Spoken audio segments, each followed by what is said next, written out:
Boa noite, pessoal. Comecei a gravar agora, tá? E aí, não sei se vocês acessaram lá o meu canal, o Odonto Review, que tá lá aquela parte do cálculo anestésico, né? E tem outras coisas lá. E aí a gente está iniciando a gravação dessa transmissão aqui. E aí, daqui com uns 3, 4, 5 dias, dependendo da internet, como que ela esteja, eu posto lá no canal também, tá? Se eu não me engano, eu coloquei o link do canal lá no Ava. Mas aí eu vou escrever de novo aqui o nome do canal para vocês procurarem e vou me certificar que está lá no Ava também. Tá certo, pessoal?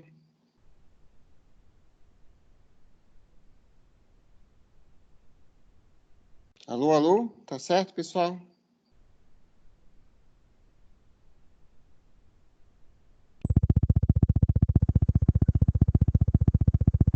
Ok, professor. Tá ok, né? Ok, tudo bem, então. Vamos lá, então são 7h07, já tem 10 participantes, e aí, à medida que o tempo for avançando, e o pessoal sair do trânsito, né, também, o pessoal vai chegando aí para a aula, a gente vai admitindo na aula, ou entrando, tá bom? Então, hoje eu reservei para falar com vocês sobre antibióticos, beleza, pessoal? Vamos comentar hoje sobre os antibióticos na parte odontológica, tá? Eu vou começar a transmitir, compartilhar minha tela agora. Deixa eu colocar aqui. Cadê? Compartilhar. Compartilhar a tela.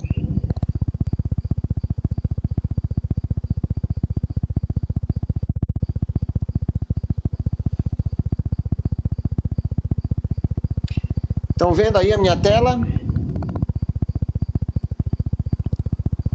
Sim. Ok, tá aí, resumo dos antibióticos, tá? Ok, então, ó, eu vou me basear, para dar essa aula aqui, no capítulo do livro Terapêutica Medicamentosa em Odontologia, tá? Então, vai ser esse livro aí, que vocês têm acesso lá na biblioteca virtual, tá? E a gente já tinha começado a utilizar esse livro também naqueles artigos que a gente começou aquele modo de aula, aqueles artigos que vocês pegavam, aqueles textos que vocês pegavam, era desse livro também, do Terapêutica Medicamentosa em Odontologia, do Eduardo Dias Andrade, tá? Então, tudo que eu vou falar aqui vai ser baseado nesse autor. Por que eu digo isso também? Porque eu estou sendo bem enfático nisso daí. Porque quando a gente fala de antibiótico, e mesmo quando a gente fala de analgésico e de anti-inflamatório, da parte medicamentosa, existem algumas controvérsias, tá? Então, determinada coisa que você lê no local não é tão bem pacificada, e aí no outro autor vai ser um pouquinho mais diferente, ok? Então, se baseiem para o estudo que a gente vai fazer, para as provas que a gente vai fazer, nesse livro Terapêutica Medicamentosa em Odontologia, do Eduardo Dias Andrade, tá? Vocês têm acesso na biblioteca virtual de vocês também, e quem não tiver acesso e quiser comprar o livro, pode comprar o livro, é um livro que eu recomendo também, que é um livro de cabeceira, vez ou outra, eu sempre volto ao livro para ver alguma coisa, para tirar alguma dúvida de alguma coisa. É bem didático o livro, é bem direto o livro, ele não fica enrolando muito, não, tá? E não é um livro tão caro também hoje em dia, tem o e-book dele, que você compra, e aí, se eu não me engano, deve estar menos de R$100, alguma coisa assim, ok? O e-book dele, então é muito bom ter, ok? Então a gente vai começar a falar desse resumo dos antibióticos. Eu vou mudar a tela aí, vocês me dão um ok se já mudou. Ok, professor.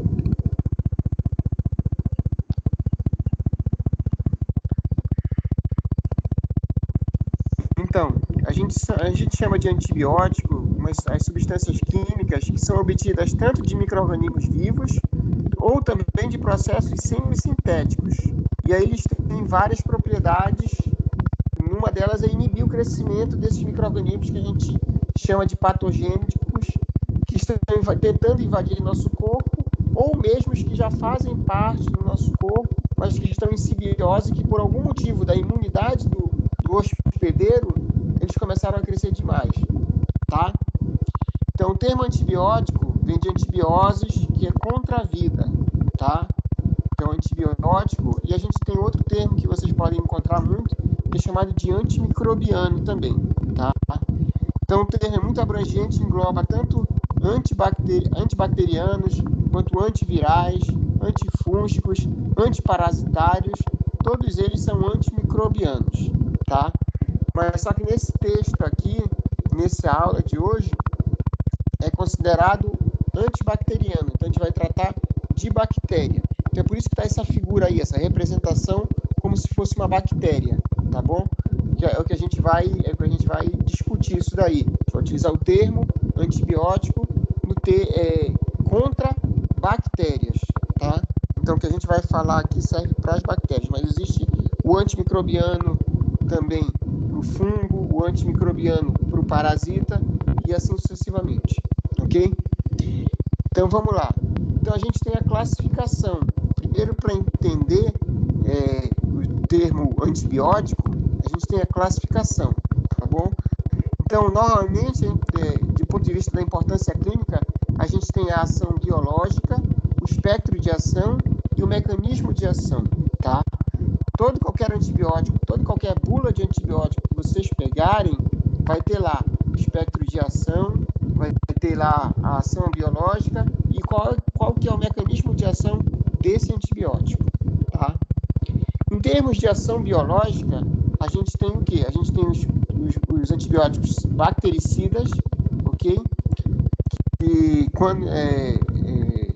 quando capazes de, nas concentrações habitualmente atingidas no sangue, determinar a morte desse micro-organismo, e tem a ação biológica chamada bacterostática, que somente vai inibir o crescimento e a multiplicação desse micro-organismo, sem, todavia, destruir esse micro-organismo. Ele apenas para a reprodução. Então, a primeira divisão que a gente tem com relação à ação biológica, se o antibiótico ele vai ser considerado bactericida, ou seja, que vai destruir a bactéria realmente, ou se ele é um bacteriostático, se ele vai apenas impedir o crescimento dessa célula bacteriana. E aí, impedindo o crescimento dessa célula bacteriana, vai dar oportunidade para que o sistema imune desse paciente haja contra esses micro-organismos, tá? Então, primeiro, a ação biológica se divide em bactericida e bacteriostático. Depois, o espectro de ação. E aí, em termos clínicos, esse é um dos melhores critérios para a classificação dos antibióticos, pois é baseado na eficácia terapêutica contra determinadas espécies de micro-organismos, ok? Então, o espectro de ação seria que tipos de micro-organismos esses antibióticos vão ser eficazes, tá? Então, a gente tem, contra bactérias gram-positivas, a gente tem o quê? A penicilina G, a penicilina V, a eritromicina, a claritromicina, a azitromicina, clindamicina e vancomicina. Então, esses antibióticos eles vão agir mais sobre as bactérias gram-positivas. E aí a gente tem os antibióticos que vão agir mais sobre as bactérias gram-negativas. O outro espectro de ação, quais seriam elas? Seriam do grupo das quinolonas, e aí exemplo das quinolonas seriam a ciprofloxacina e a levofloxacina. E do grupo dos aminoglicosídeos também, que vão agir contra as bactérias gram-negativas, que seria a gentamicina, ok? E aí eu tenho uma ação similar contra bactérias gram-positivas e gram-negativas também, ou seja, isso é o que a gente vai chamar de amplo espectro. Normalmente, quando você pega a bula de amoxicilina, que é o primeiro antibiótico de escolha na nossa clínica diária, amoxicilina, que é uma penicilina, ok? Vai estar lá escrito espectro de ação, amplo espectro. O que significa esse amplo espectro? Quer dizer que vai ser eficaz tanto contra bactérias gram-positivas quanto bactérias gram-negativas, ok? Então, em relação ao espectro de ação, só recapitulando, para avançar um pouquinho mais, a gente tem os antibióticos que vão agir sobre as bactérias gram-positivas, tem os antibióticos que vão agir mais sobre as bactérias gram-negativas, tem os antibióticos que vão agir sobre as bactérias gram-positivas e gram-negativas. Aí, desses exemplos, nós temos a ampicilina, a amoxicilina, cefalosporina e as tetraciclinas, tá? E depois a gente tem outro espectro de ação contra bactérias anaeróbias. Aí seriam as penicilinas, a clindamicina, a tetraciclina, o metronidazol, especialmente contra os bacilos gram-negativos, no caso do metronidazol. Ok? E uma ação específica sobre as espiroquetas, que seriam também o grupo da penicilina, a cefalosporina e a tetraciclina. Tá? E aí, em relação ao aspecto de ação sobre fungos, a gente tem os antimicrobianos, a nistatina, a anfoterecina B, cetaconazol, itraconazol e outros derivados triazólicos. Tá? Só um momentinho que eu vou mudar a tela aqui para mutar. Professor,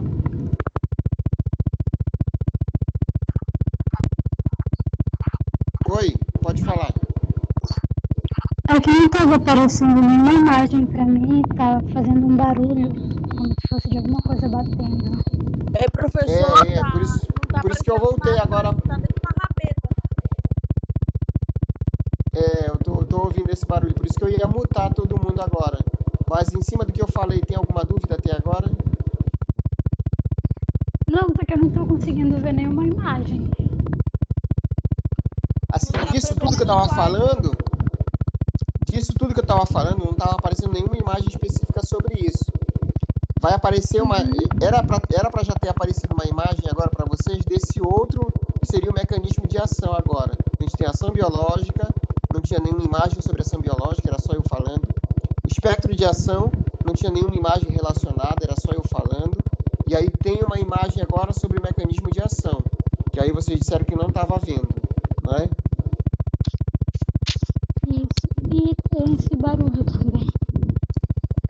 Tá, mas em relação ao que eu falei até agora, tem alguma dúvida? Não. Não? Ok, então deixa eu só colocar o mudo em todo mundo aí, que deve ter alguém esquecido. Ó, alguém colocou no mudo aí parou. Deve ser o microfone de alguém aí.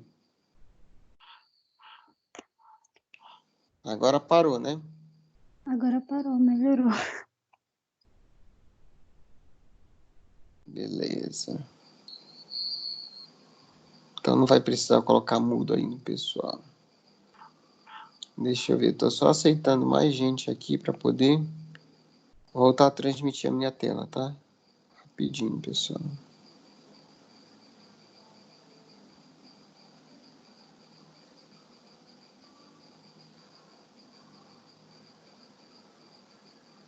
Agora já tem 25 na sala.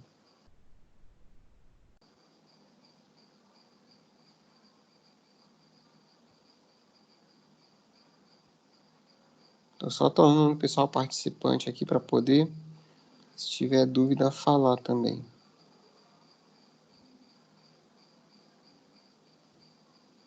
Deixa eu ver aqui, todo mundo participante. Tem 2 aqui ainda não.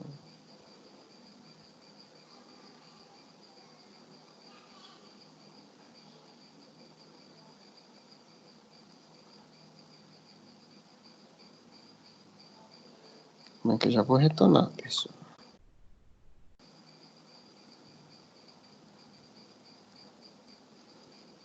Acho que agora sim. Tá, vou voltar a transmitir a minha tela.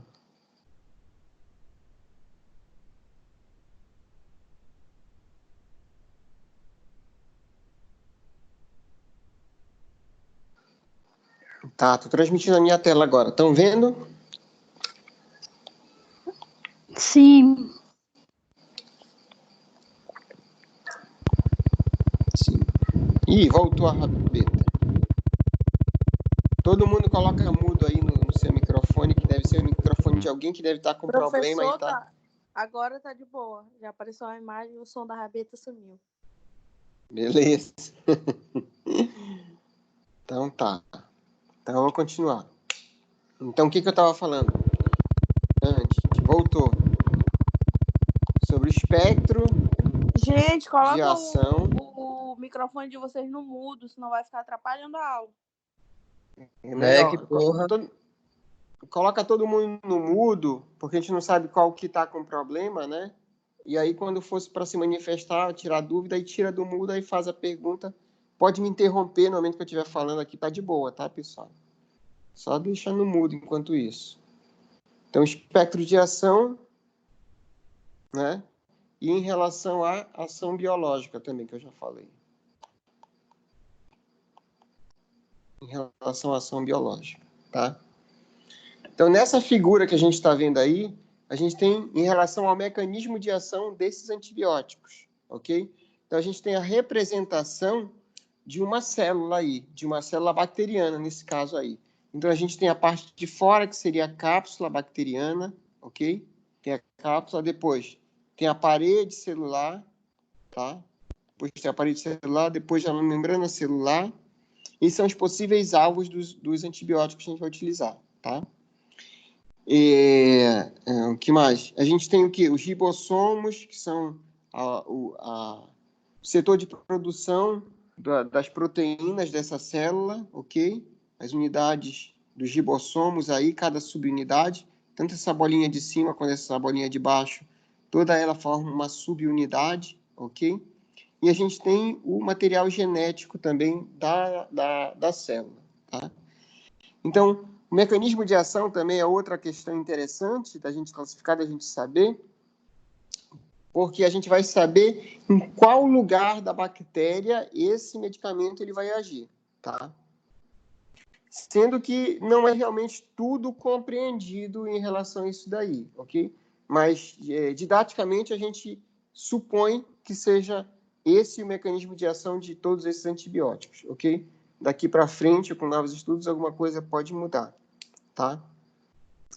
Então, em relação ao mecanismo de ação, a gente tem na síntese da parede celular. Então, na síntese da parede celular, o que a gente tem? A gente tem a cefalosporina, as penicilinas e as vancomicinas, ok? Elas vão agir o quê? Fazendo com que haja uma lise, uma ruptura nessa parede celular de alguma forma, tá? Ou agindo nos peptídeos glicanos, ou nessas formas de ligação aqui, ok? Mas todas elas vão agir na parede celular, e aí a bactéria, não tendo parede celular, ocorre a lise dela, que a parede celular é como se fosse, entre aspas, um esqueleto para essa célula, tá? E aí ela fica sem forma, fica amorfa e explode entre a apoptose realmente, tá? Então, a síntese da parede celular. Depois, a gente tem o quê? A gente tem esses daqui, da síntese do ácido nucleico, ou seja, a gente tem principalmente o metronidazol e a ciprofloxacina, que agem nessa síntese do ácido nucleico, nesse material genético dessa célula, tá? E a gente tem os materiais, os antibióticos que agem na síntese de proteínas. E aí seriam tetraciclina, eritromicina, claritromicina, azitromicina e clindamicina. Então, todas elas vão, de alguma forma... Coloca no mudo aí, pessoal, por favor. Então, todos esses antimicrobianos aqui, eles vão, de alguma forma, bagunçar essas subunidades aqui. Vão bagunçar o quê? A transcrição desse material, dessas proteínas, tá? E outra coisa importante de ser dito, né, é em relação à toxicidade seletiva, né? O antibiótico ideal seria aquele com uma máxima toxicidade seletiva. O que seria isso daí? É a medicação que deveria agir somente sobre essas estruturas das bactérias. Mas, por exemplo, as nossas células, elas têm ribossomos, ou seja, esses antibióticos aqui, eles poderão agir ou não sobre os ribossomos das nossas próprias células, ok?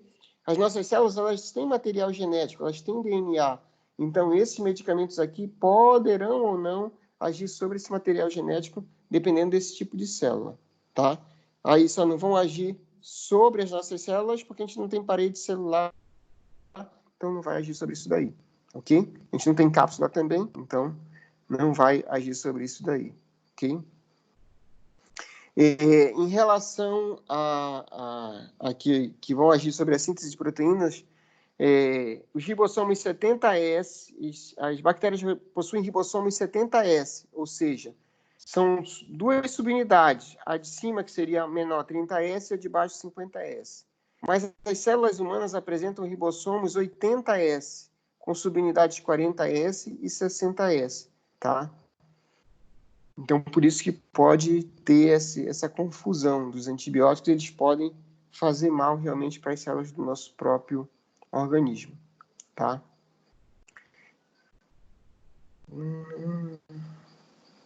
Tá, então, dos antibióticos que atuam na parede celular. A parede celular reforça a membrana citoplasmática bacteriana e tem por função proteger, sustentar e dar essa forma para a célula. Como eu falei para vocês, entre aspas, um esqueleto para essa célula também, dá forma.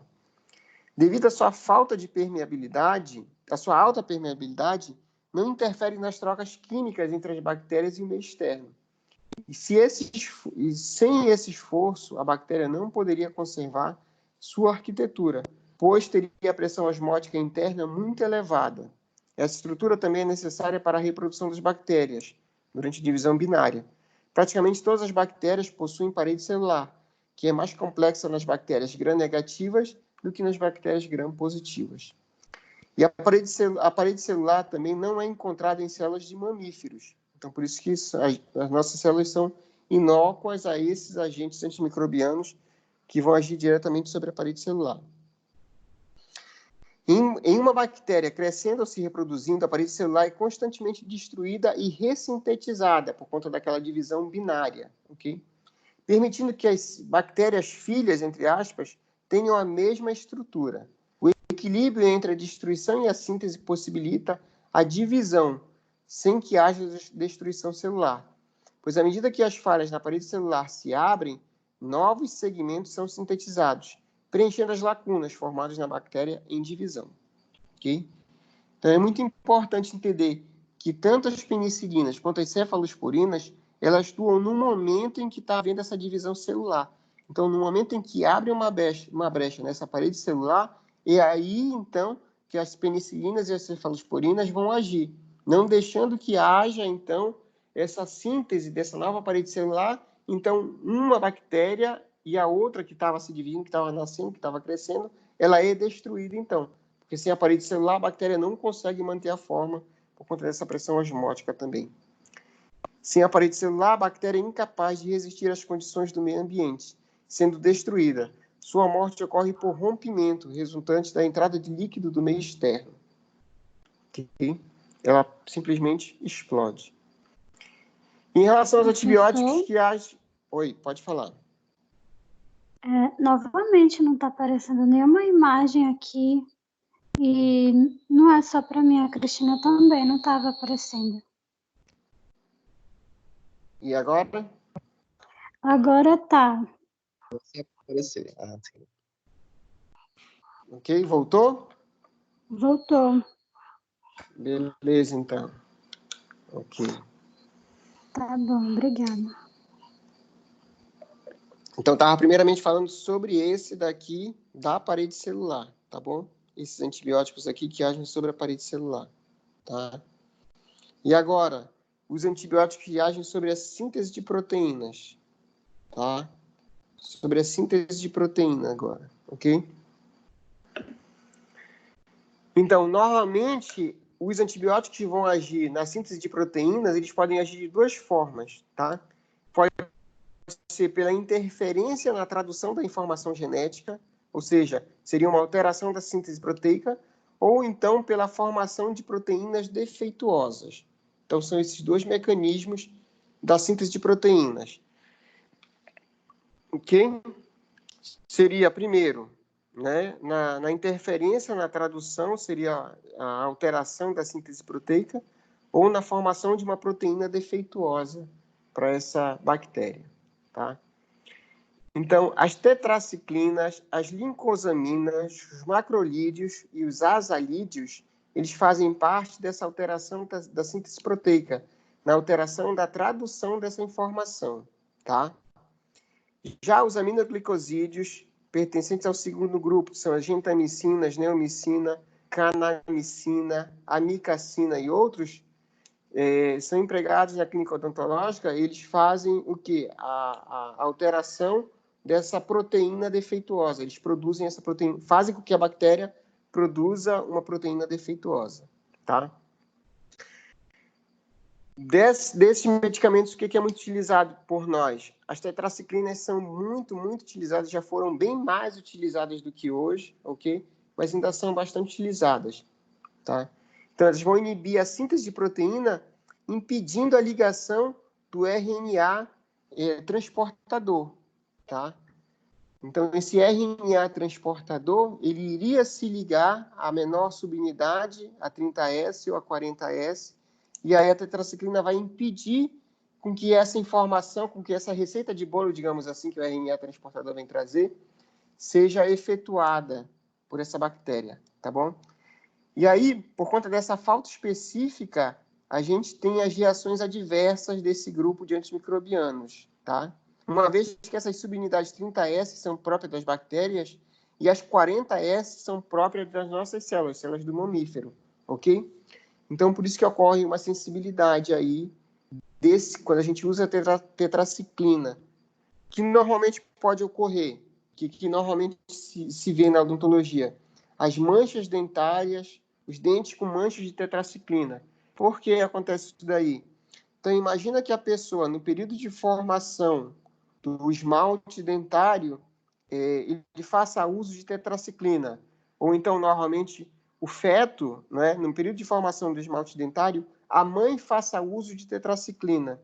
E aí, por conta dessa situação específica da tetraciclina, ela tem uma predileção, ela tem uma forte afinidade por essa subunidade do ribossomo 40S, que é própria da gente, ok? Ela se liga a esse ribossomo 40S e faz com que essa célula nossa não desempenhe o papel que era para desempenhar. No caso lá do dente, a gente tem o quê? As manchas de tetraciclina, ok? Tá entendido isso daí, pessoal?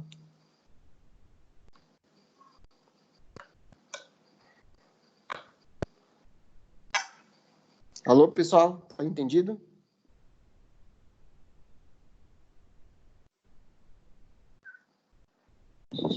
Tá entendido.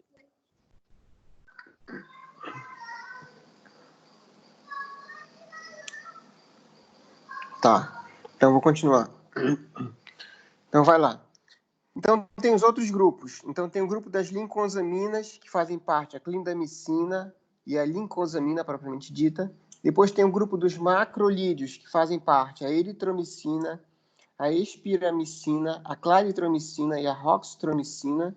E o grupo dos azalídeos, que fazem parte a azitromicina. Já esses grupos aí, lincosaminas, macrolídeos e azalídeos, eles vão inibir essa síntese proteica, então eles vão inibir esse RNA transportador se ligando a outra subunidade 50S, tá?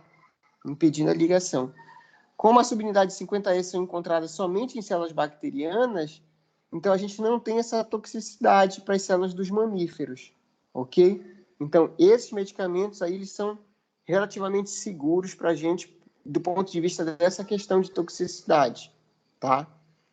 Então, só o que a gente tem de forte ligação com as células dos mamíferos, com os ribossomos dos mamíferos, é a tetraciclina, tá? Já as lincosaminas, macrolídeos e azalídeos, aí eles vão atingir só os ribossomos das células bacterianas, tá? E os antibióticos que atuam sobre a síntese dos ácidos nucleicos. Então, deste grupo, apenas o metronidazol é utilizado na clínica odontológica, tá? Ciprofloxacina normalmente não é utilizado na clínica odontológica, ok? Só em situações de hospitalares também, ok? Mas o metronidazol é bastante utilizado, principalmente porque ele penetra facilmente nas bactérias aeróbias e anaeróbias, ok? Então, em relação ao espectro de ação, a gente tem uma predileção do metronidazol em bactérias aeróbias e anaeróbias, ok? Nas bactérias anaeróbias, há um maior acúmulo intracelular dessa substância e de seus derivados, ou seja, o metronidazol ele tem predileção por essas bactérias anaeróbias. E, normalmente, se a gente for relembrar um pouquinho mais lá atrás, a gente tem que a maioria das nossas infecções endodônticas ou mesmo as infecções de pericoronarite, elas são causadas, na grande maioria, por bactérias anaeróbias também. Então, por isso que faz muito sentido a gente prescrever para esse paciente o metronidazol também, tá? E o grupamento nitro do metronidazol é reduzido, levando à formação de radicais tóxicos que interrompem a síntese de DNA da célula bacteriana, o que lhe confere uma ação bactericida. Então, esse DNA bacteriano ele tem que ser renovado de tanto em tanto tempo. E durante essa renovação de tanto em tanto tempo, o metronidazol aproveita essa oportunidade e se liga a esse DNA, fazendo com que não haja essa renovação desse DNA. E aí, sem a cabeça pensante, digamos assim, da bactéria, não tem como a bactéria fazer as outras funções e aí acaba morrendo, acaba tendo efeito bactericida. Tá ok? Tá entendido até aqui, pessoal?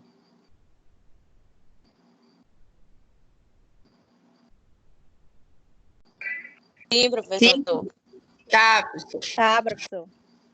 Professor, tá, mas novamente não tá aparecendo nenhuma imagem, nem para mim e nem para as meninas, para Kathleen, para Cris. E a Cristina não consegue falar com o senhor, que o senhor não ouve ela. Acho que não sei se é problema, não é coisa da. Deixa eu dar uma olhada aqui. Tá Agora aparecendo agora? apareceu. Eu já peguei a manha disso daí. Normalmente, quando alguém fala que não está aparecendo, eu tenho que voltar um slide, ir para trás e depois voltar para o mesmo slide. Aí aparece. Mas deixa eu ver agora. Mas eu vou parar a transmissão da tela agora só para ver. Não sei o que está acontecendo. A Cristina, hein? Deixa eu Isso. ver. Será que não era o microfone dela que estava ruim? Será que não é o teu, Cristina?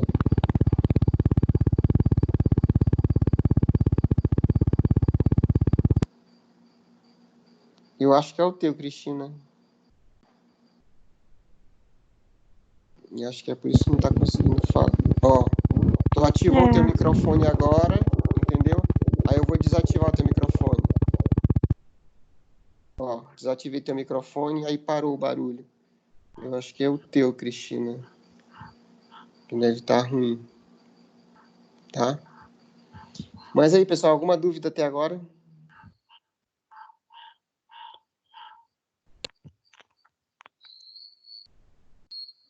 Sim ou não?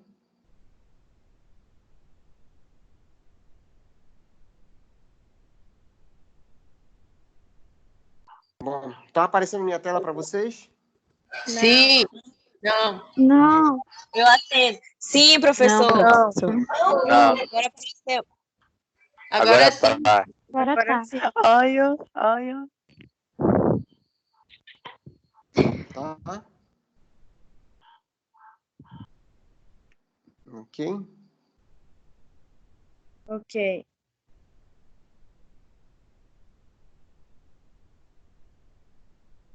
Tá, vamos continuar. Mudei de tela, tá aparecendo uma tabela agora.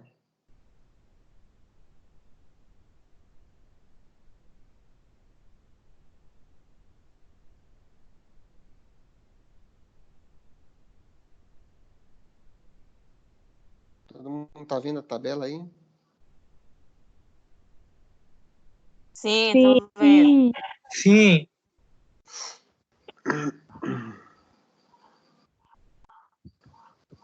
Então, essa tabela 7.1, ela apresenta os antibióticos mais importantes e os que mais são utilizados na odontologia, tá bom?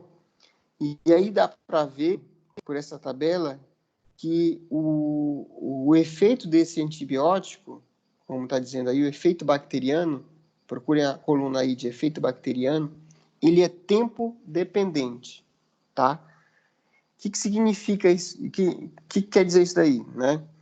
Isso não significa que o antibiótico deva ser mantido por longos períodos de tempo, mas sua concentração deve ser mantida acima da concentração inibitória mínima, apenas por um determinado período. Assim, uma única dose pode muitas vezes ser adequada para permitir uma concentração acima da concentração inibitória mínima, por um tempo suficientemente longo. O que é isso? Concentração inibitória mínima. Concentração inibitória mínima ela quer dizer que tem que ter um determinado miligramas, por exemplo, de eritromicina circulante no meu sangue para poder ter o efeito bacteriostático, que aí está escrito o tipo de atividade também desse medicamento, tá? Então, ele tem que ter X miligramas, tá?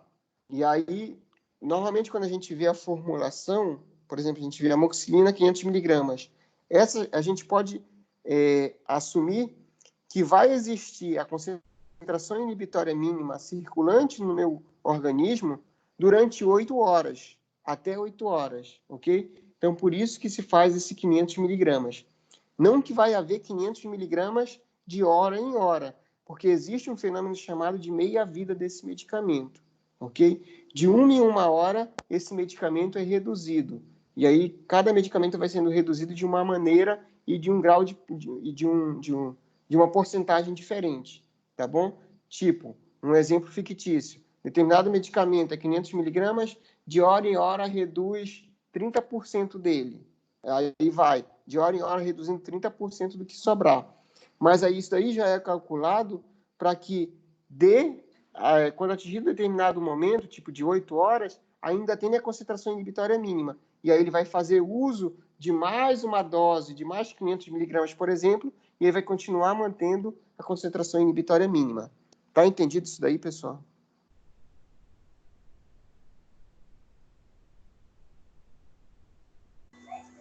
Você pode repetir, por favor? Posso sim. Tá? Então, primeiro, que eu estava falando, da concentração inibitória mínima, tá? Concentração inibitória mínima. Normalmente vocês vão ver escrito nos artigos, nos textos aí, CIN, concentração inibitória mínima. Ou seja, para que a eritromicina tenha o efeito bacteriostático, ok? Tem que ter determinados X miligramas circulante no organismo da pessoa, tá? Tem que ter. Aí seria, eu não sei quanto que é de cabeça, ok? Mas teria que ter, por exemplo, 10 miligramas, é um exemplo fictício. Teria que ter 10 miligramas. Essa é a concentração inibitória mínima. Tem que ter 10 miligramas circulantes no meu sangue. Pode ter 12, não tem problema nenhum. Pode ter 13, não tem problema nenhum. Mas não pode ter menos do que 10. Seria a concentração inibitória mínima. Tá ok até aqui? Tá entendido isso? Sim. Sim.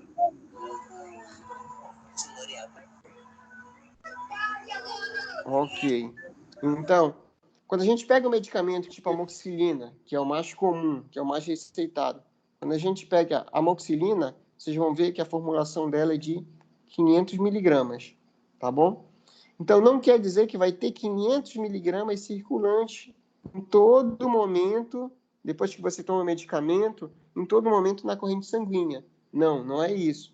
Isso daqui foi chegado nesse número através de pesquisas, e aí verificaram o quê? Que a gente pode tomar uma dose de 500 miligramas, sem que essa dose seja tóxica também para o nosso organismo, ok? E aí, com esses 500 miligramas, eu vou atingir a concentração inibitória mínima, eu vou ter essa concentração inibitória mínima durante 8 horas, pelo menos. Então, é por isso que você prescreve amoxicilina, 500 miligramas, de 8 em 8 horas. E aí você garante que esse paciente vai ter a concentração inibitória mínima durante essas 8 horas.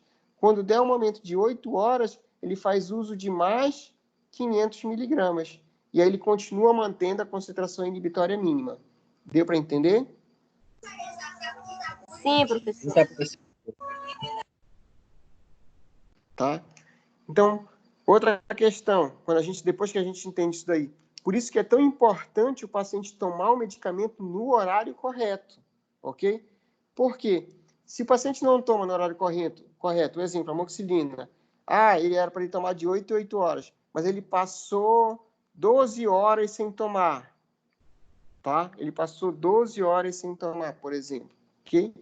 E aí ele deu oportunidade para que aquela infecção, para que aquelas bactérias, elas se multiplicassem, tá? Então, por isso que é importante a pessoa tomar certinho de 12 em 12 horas, ok?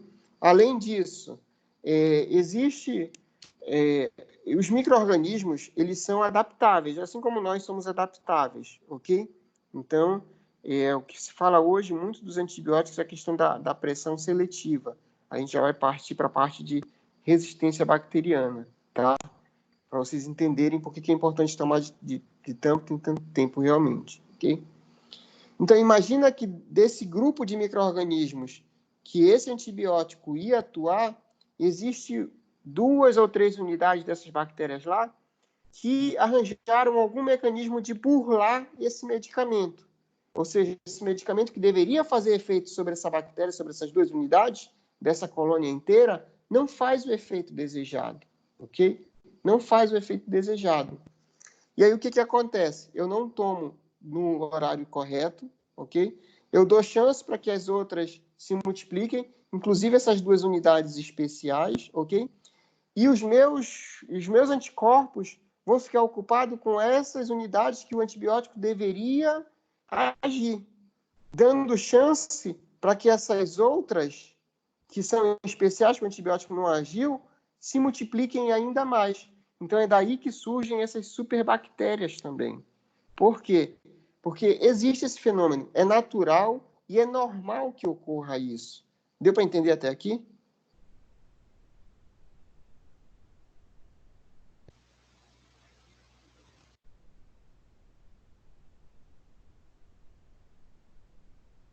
Sim, pessoal, deu para entender até aqui? Sim. Beleza, então. Então, essa pressão seletiva, o que é? Eu não vou tomar o medicamento no horário correto, o antibiótico no horário correto, ok? E aí aquelas 2 bactérias que são especiais, que naturalmente não foi o antibiótico que induziu ela a ficar mais poderosa, digamos assim. Não. Ela naturalmente encontrou uma maneira de burlar esse antibiótico, ok? E aí os anticorpos, que deveriam cuidar dessas 2 bactérias especiais aqui, porque os anticorpos eles vão ter maneiras, eles vão encontrar um processo para destruir essas bactérias, ok? Esses anticorpos que deveriam ter tempo para conhecer, para reconhecer e para formular uma estratégia contra essas 2 bactérias que são especiais, digamos assim, eles não vão ter tempo de fazer isso. E essa bactéria que é especial aqui, ela continua o quê? Se multiplicando, multiplicando e multiplicando, tá? E aí, quando o organismo vai tomar conhecimento disso daí, vai querer fazer uma estratégia para aniquilar essas bactérias que são especiais, não dá mais, porque o quantitativo delas já é muito grande, já é muito superior. Então, por isso que surgem essas superbactérias. Isso é normal, volto a dizer, isso é normal. Toda bactéria, ela sofre isso daí, assim como nós sofremos. Nós vamos nos adaptando ao ambiente. E só os mais fortes, só os mais adaptados sobrevivem a esse ambiente. A mesma coisa acontece para as bactérias. Elas vão fazer isso daí. Então, pensando nisso daí, é de se imaginar o quê? Que todos os antibióticos que a gente conhece hoje em dia, um dia vão parar de fazer efeito. Ok? Todos os antibióticos que a gente conhece hoje em dia, um dia vão parar de fazer efeito. Tá? Mas, o que a gente tem que fazer? A gente tem que controlar quanto de antibiótico as pessoas tomam, para que elas não abusem, não tomem de forma errada, que seria esse exemplo que a gente está dando aqui, ok? E não criem novas superbactérias, sem que haja tempo da gente criar novos antibióticos para essas superbactérias. Deu para entender esse raciocínio, pessoal? Sim. Sim. Ok. Então, vocês entendem o porquê que a venda desse tipo de medicamento é controlada? Por que você não consegue mais chegar na farmácia e dizer assim, me dá uma amoxicilina aí que eu estou com dor de garganta? Não, você precisa de uma prescrição de um profissional, num receituário específico, tá? Por quê? Para tentar controlar isso daí. Para não haver esse uso indiscriminado desses medicamentos, ok? E que normalmente é o que acontecia com as pessoas, tipo, antes de ter essa regulamentação, essa RDC da Anvisa, ok? Qualquer pessoa chegava lá na farmácia, não, está começando a me dar uma irritação na garganta, uma coceira na garganta, nem era para fazer uso ainda desse medicamento, a pessoa iria se curar espontaneamente, só cuidando dos sintomas com analgésico anti-inflamatório, mas chegava na farmácia e pedia, me vê uma Tetrex. que seria a tetraciclina, tá? E uma tetrex. Aí tomava indiscriminadamente, aí por isso que hoje em dia a tetraciclina nem é mais tão utilizada. Por quê? Porque já chegou quase que nesse nível que a gente está falando, das bactérias todas já saberem qual é o mecanismo de ação da tetraciclina e aí fugirem, arrumarem meios de se esconderem desse mecanismo de ação. Tá? E aí outra coisa que eu falei no meio lá, mas é importante frisar. Os antibióticos, eles não vão induzir mutação, tá? Os antibiótico nenhum induz mutação genética, ok? O antibiótico não faz isso, ok? E mesmo que induzisse a mutação não é sinônimo de que o micro-organismo vai ser resistente, ou seja, que vai ser uma mutação positiva, por exemplo, tá? Então, não é o antibiótico em si que vai produzir a resistência da bactéria, não. É porque ele vai produzir uma pressão seletiva. Esse é o termo que vocês vão encontrar nos artigos depois que vocês vão pesquisar, tá bom? E aí o principal mecanismo para que ocorra essa resistência bacteriana seria a resistência transferível, que ocorre quando o micro-organismo recebe material genético de outro. Que é aquilo que eu falei, aquelas 2 especiais, daqui a um tempo vão passar a ser 4 especiais, porque sempre é divisão binária. Daqui a pouco aquelas 4 especiais vão passar a ser quanto? 8. E assim vai só multiplicando. Tá bom? Ok, pessoal, até aqui? Ok. Então, outro mecanismo que a bactéria usa para produzir essa resistência bacteriana, para se adaptar a esse ambiente, a essa pressão seletiva, tá? Ela começa a produzir por algum motivo, normalmente por captação dessa informação no meio externo, produção de enzimas inativadoras, interferência na entrada e no acúmulo de fármaco dessa bactéria, ela consegue fechar as portas, barrar para que esse fármaco não entre na bactéria, ou se esse fármaco entra, ele começa a fazer o bombeamento ativo, o transporte ativo para fora da célula, não fazendo com que esse antibiótico faça a função dele realmente. Ou ele pode produzir alteração nesse receptor. Então, imagina que o fármaco, a gente falou da tetraciclina, que age lá sobre o ribossomo. Ou, para ele agir sobre o ribossomo, existe um receptor específico para que ele se acople, para que ele se ligue ao ribossomo. Ok? Então, a bactéria ela pode mudar esse receptor. De alguma forma, ela capta essa informação do meio e produz essas estratégias de mudar esses receptores. E aí, não tendo receptor, o antibiótico não vai fazer efeito. Tá? Então, por isso que a gente tem que fazer o quê? Usar de forma consciente. Tá? Esse é o recado de tudo isso aí. Utilizar de forma consciente e, quando for preciso, quando for necessário realmente. Tá? Mudei a tela aí, pessoal. Dá para todo mundo ver? Deem um feedback aí.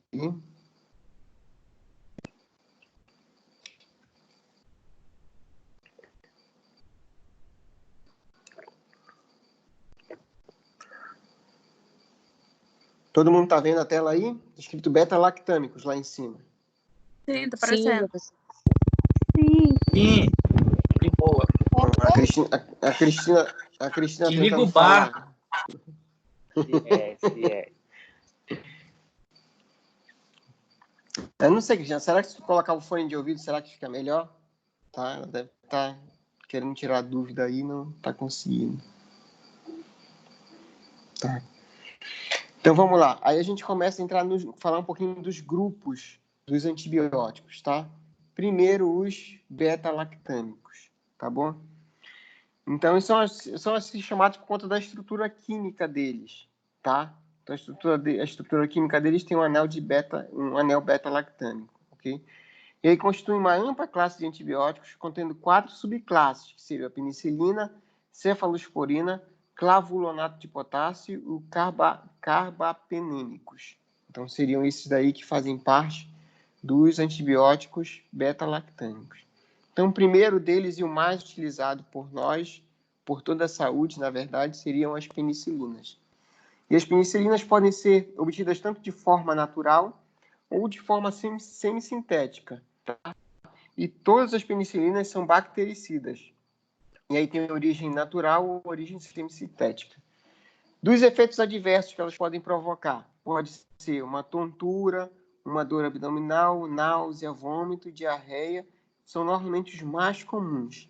E muitos pacientes interpretam esse tipo de reação como uma reação alérgica, tá? Então prestem atenção nisso daí. Quando você vai perguntar se o paciente é alérgico à amoxicilina, por exemplo, que é uma penicilina, ele vai dizer assim, sou alérgico. Aí sempre pergunta, mas por que você é alérgico? O que foi que aconteceu? Aí se ele disser, não, porque quando eu tomei me deu muita diarreia. Não, não é alergia então. É por quê? Porque esse medicamento, ele agiu também nas bactérias que fazem naturalmente parte do intestino. E aí provocou essa diarreia, ok? Então esse é um efeito adverso, não é um efeito de alergia realmente. Efeito de alergia é o quê? Quando a pessoa tem coceira, quando a pessoa tem urticária, quando ela tem rinorreia, quando o nariz está escorrendo, ou quando ela tem principalmente umas placas que coçam debaixo do olho, um eritema, como se fosse asas de borboleta, tá? Isso sim, isso é sinal de alergia, tá? Então fiquem espertos, fiquem atentos com relação a isso daí. Efeito adverso, tontura, dor abdominal, náusea, vômito, diarreia, são os mais comuns. Pode não acontecer nada? Pode, normalmente não acontece nada, mas também pode acontecer. E aí, se acontecer, o que eu faço? Muda a medicação. Se o paciente disser, não, está me dando diarreia ou amoxicilina, aí vai mudar para outro tipo de penicilina ou para outro grupo farmacológico para esse paciente, tá? E aí, dentro das penicilinas, a gente tem, então, a subdivisão, as penicilinas naturais, ok? São chamadas também de benzilpenicilinas ou penicilina G, e apresentam 3 tipos: a penicilina G potássica cristalina, a penicilina G procaína e a penicilina G benzatina, ok? Desses aí, vocês com certeza conhecem muito bem, quem já tomou, ou pelo menos quem não tomou já ouviu falar da penicilina G benzatina, que seria o quê? A benzilpenicilina ou a benzetacil, não é? Todo mundo já ouviu falar e tem o maior medo disso daí, ok?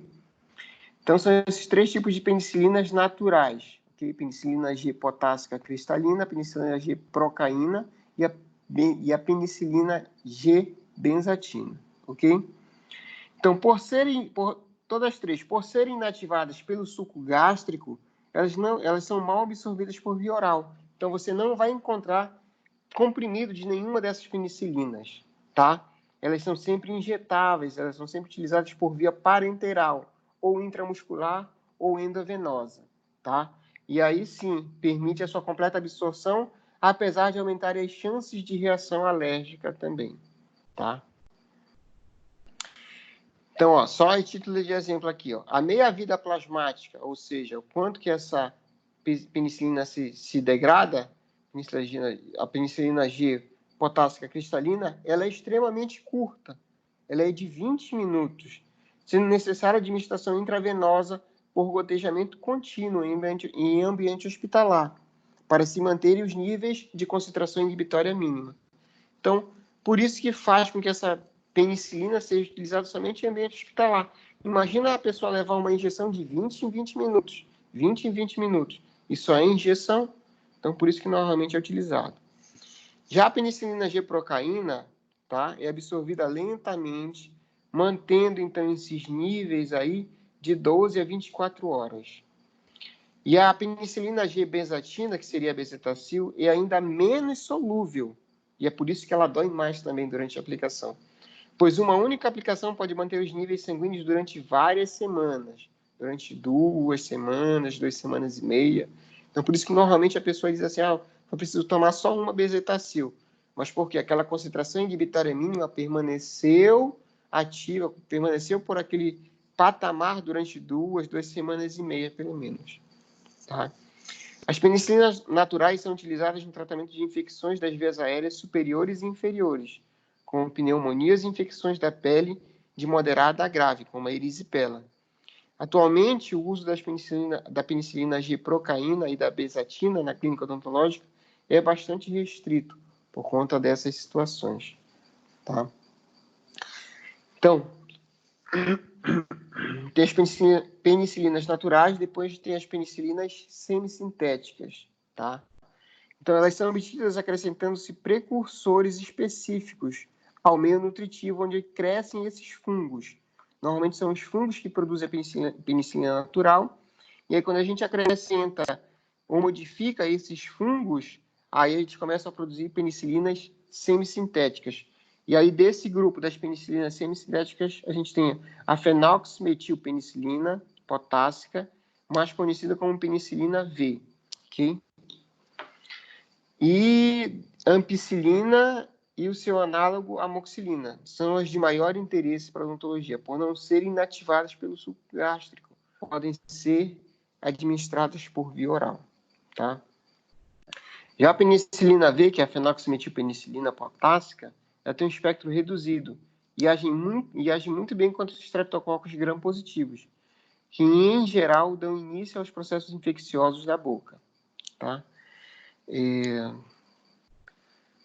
De especial interesse é a apresentação comercial que é vendida no Brasil, ou seja, comprimidos com 500 mil unidades internacionais, UI, equivalentes a 325 miligramas, diferentemente de outros países, cujos comprimidos contêm 500 miligramas. E tem injetável também, o frasco com pó para solução oral, após reconstituído em água, irá conter 60 ml. E aí, cada 5 ml desses 60 ml tem 400 mil unidades internacionais, equivalentes a 250 miligramas. E o intervalo dessas doses é de 6 horas, no máximo, tá? Já o que é mais utilizado dentro da odontologia, que seria a amoxicilina, primeiramente, e a ampicilina nem é tanto mais utilizada, principalmente pela meia-vida plasmática da ampicilina. É muito mais comum utilizar a amoxicilina. São discretamente menos ativas do que a penicilina V, com relação aos cocos gram-positivos. Mas, em compensação, o espectro dele é bastante estendido, que vai pegar tanto os cocos quanto os bacilos gram-negativos. Então, a principal diferença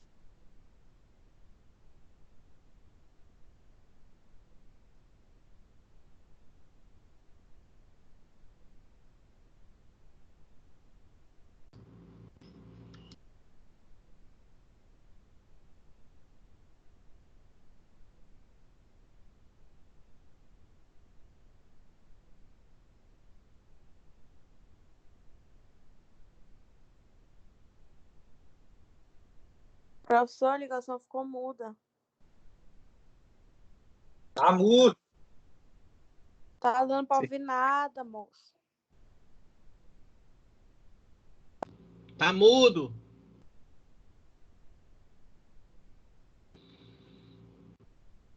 Eu sou PF, fique aí.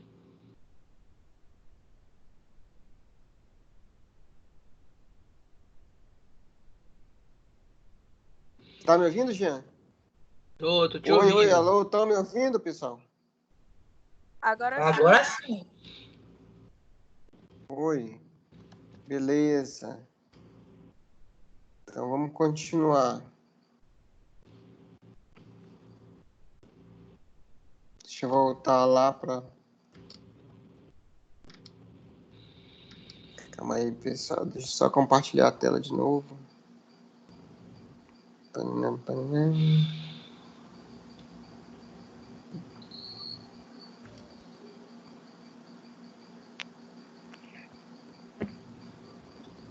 O senhor tá compartilhando a tela? Tô compartilhando a tela. Tá aparecendo aí? Não, ainda não. Enquanto o senhor compartilha a tela, eu posso sair dando spoiler de La Casa de Papel aqui pro povo ouvir? Começou a Pode. sacanagem. Professor, sai fora. Pode, professor. Eu não assisto mesmo essa bagaça. Tinha que ser. Aquela... Lança. Pode, eu não assisto. Pronto, Estão vendo a tela aí, pessoal? Estão vendo a tela aí? O microfone dele.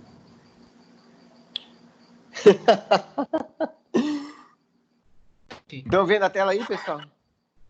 Tá aparecendo nada. Nada. Não tá aparecendo, Nada. professor. Professor PF, apareceu pro senhor PF.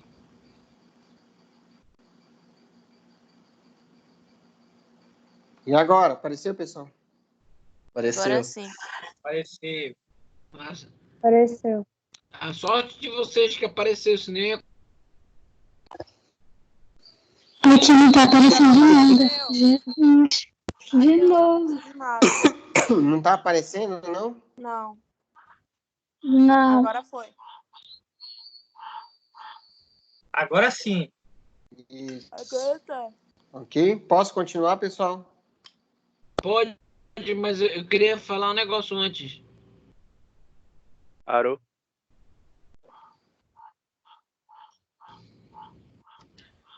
Então, eu estava ainda falando das penicilinas, no caso eu estava falando da penicilina semissintética, da amoxicilina e da ampicilina, tá? Tá me ouvindo ainda? Sim. Oi, Sim, alô? Tá me doutor. ouvindo? Sim. Sim. Ok. Então, estava falando para vocês da ampicilina e da amoxicilina, né? No caso, a amoxicilina, ela normalmente é mais utilizada hoje em dia porque ela tem uma leve vantagem sobre a ampicilina. Por quê? 90% da dose da amoxicilina é bem absorvida, tá? E aí, nessa presença de 90% ser bem absorvida em relação à ampicilina, a gente tem um intervalo das doses da amoxicilina melhores, ok? Mais confortáveis para o paciente do que da ampicilina, tá? Então, a amoxicilina normalmente é tomada de 8 em 8 horas e a ampicilina é tomada de 6 em 6 horas. Então, é melhor para o paciente, tá? Esse intervalo de doses de 8 em 8 horas. Se você fizer um esquema, ele começando a tomar 7 horas da manhã, depois 1 hora da tarde, e aí é bem mais eficiente, tá? E outra situação, certas espécies, certas bactérias, elas são produtores de beta-lactamases. O que é isso daí? Como a gente está falando de beta-lactâmicos, ou seja, antibióticos que têm essa propriedade desse anel beta-lactâmico, essas bactérias elas já evoluíram e aí elas têm como destruir esse anel beta-lactâmico, ok? Então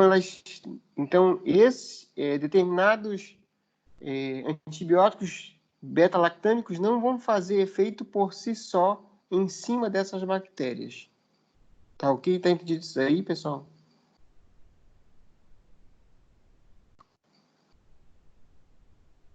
Sim. Sim.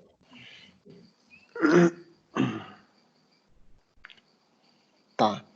Então, ó, a penicilina G, que a gente já falou, a penicilina V, a ampicilina e a amoxicilina, elas não vão fazer efeito sobre essas bactérias que produzem essas beta-lactamases. Então, o que pode acontecer? Você pode começar com uma terapia com esses antibióticos, normalmente a amoxicilina, que é a primeira escolha, e aí perceber que não está surtindo efeito. E aí a gente já tem que pensar, opa, então a maioria dessas bactérias pode ser produtoras de beta-lactamase. E aí eu vou ter que trocar esse medicamento, tá bom? Ou então associar, que é o mais comum, tá? E aí para fazer o combate para essas bactérias, esses laboratórios farmacêuticos eles criam associações dessas penicilinas com substâncias que vão inativar essa beta-lactamase, tá? Então faz parte desse grupo o Subactam, ok? Que é uma associação com clavulonato de potássio, ok? E aí o clavulonato de potássio é um sal potássico do ácido clavulânico e é uma substância que é produzida pelos Streptomyces clavuligeros, tá? Com fraca atividade antibacteriana. Oi? E aí sim a gente pode combater essa beta-lactamase, ok? Depois a gente vai falar o quê? Comentar sobre as cefalosporinas, tá bom? Então, efeitos adversos. Colocar no mudo aí, pessoal. Não esqueçam de colocar no mudo, por favor. Tá? Então, as cefalosporinas, ok? Então, dos efeitos adversos, elas são nefrotóxicas, se empregadas em altas doses ou por um tempo prolongado também, tá? E o uso prolongado dessas cefalosporinas de terceira geração, que a gente tem várias gerações aí, a gente vai já falar disso aí, também está associado ao aparecimento de colite pseudomembranosa, causada pelo Clostridium difficile e suas toxinas. Então, como eu falei, aquele mal-estar, aquela diarreia, normalmente, uma diarreia intensa, normalmente isso daí é chamado de colite pseudomembranosa, ok? Então, é o desequilíbrio dessa flora intestinal normal que causa isso daí. Então, durante essa diarreia, durante essa colite especificamente, que é chamada de colite pseudomembranosa, a pessoa chega a ir no banheiro 20 vezes e vai saindo o que tiver que sair, tá? Então, só para ter uma ideia. Aí, se acontecer isso novamente, a gente tem que trocar a medicação desse paciente, ok? Então, as cefalosporinas, em relação à sua ação, ela tem ação bactericida, com espectro de ação aumentado em relação às penicilinas, então o espectro de ação é um pouco maior, é de amplo espectro, mas pega um pouquinho maior, tá bom? E são menos sensíveis àquela ação da beta-lactamase. Então, elas podem ser empregadas se você notar que está tendo ineficácia terapêutica por conta da beta-lactamase, tá? E dentro das cefalosporinas existe uma classificação. Então, elas são classificadas de acordo com a sua ordem cronológica de produção. Então, tem a de primeira geração, a de segunda, a de terceira geração e a de quarta geração, tá bom? E também com base no espectro de atividade contra os bacilos gram-negativos, que vai aumentando, então, da primeira geração para a quarta geração. Então, da primeira geração, como exemplo, a gente tem o quê? A cefalexina e a cefalotina. São os dois mais utilizados, tá? Mas existem outros também, além da cefalexina e da cefalotina, o cefadroxil e o cefazolina também, que são de primeira geração. De segunda geração, o que a gente tem? O cefaclor e o cefoxitina, ok? De terceira geração, é difícil, pessoal. Ceftazidina. Calma, vou conseguir. Calma aí. Me deem força aí. Vai, professor. Bora. Eu até escrevi aqui para vocês verem como que é difícil. Vocês conseguem pronunciar também. Ceftazidina. Leptospirose. Virou um trava-língua, foi? Leptospirose. É um C, pessoal, esse primeiro aí. Não é um L, não.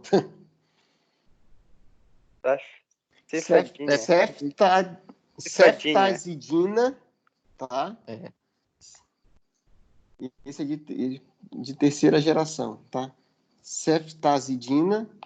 Aí o outro, deixa eu escrever aqui antes de falar. Ceftriaxona. Triaxona.